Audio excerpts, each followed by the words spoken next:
Israel ने जो हमला किया है उससे ईरान दहल उठा है और ये तस्वीरें इस बात की तस्दीक करती हैं किस तरह से यह हमला हुआ। धुआं धुआं हो गया ईरान का शहर और इजरायली फोर्स ने न्यूक्लियर साइट को निशाना बनाया है। तो यह भी अपने आप में बड़ी चिंता की बात है ईरान के लिए, क्योंकि न्यूक्लियर साइट्स में अगर कुछ मेजर डैमेज होता है तो ये लॉन्ग टर्म में भी ईरान के लिए बड़े खतरे की बात है।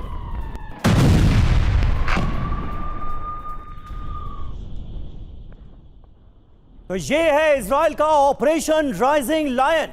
तेहरान में कहां कहां अटैक हुए ये देखिए, पूरी फहरिस्त आपके सामने।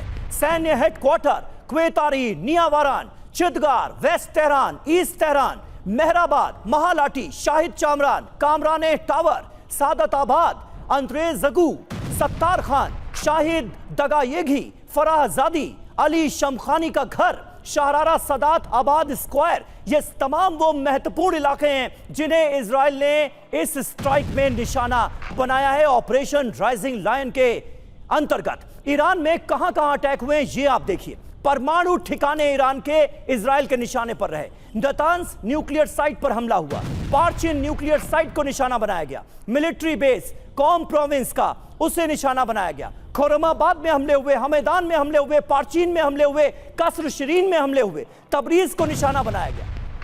पिरान शहर पर अटैक हुए, Kermanshah, Ilam, Arak heavy water facility, ये तमाम वो महत्वपूर्ण ठिकाने हैं, न्यूक्लियर एस्टैब्लिशमेंट हैं जिन्हें इस स्ट्राइक में निशाना बनाया गया है। भटनागर साहब, बचा क्या अब भी ईरान जिस स्ट्रैटेजिक पेशेंस का जिक्र किया जाता है कि वो स्ट्रैटेजिक पेशेंस के साथ ही आगे बढ़ेगा, क्या ईरान का ये रुख अभी भी कायम रहेगा? और अगर ऐसा है तो कब तक?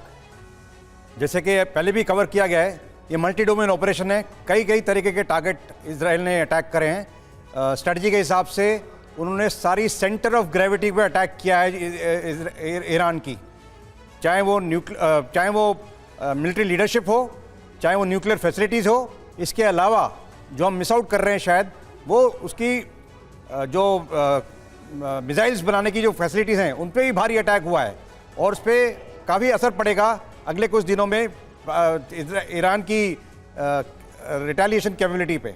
तो ये बहुत भारी इफेक्ट है उस पर। बिल्कुल बड़ा असर है और सीधे तौर पर अब देखना होगा कि ईरान की जो जवाबी कार्रवाई होगी उसके स्केल से ही ये समझ में आएगा कि वाकई में ईरान की जवाबी हमले की ताकत कितनी बची है और कितना कर सकता है।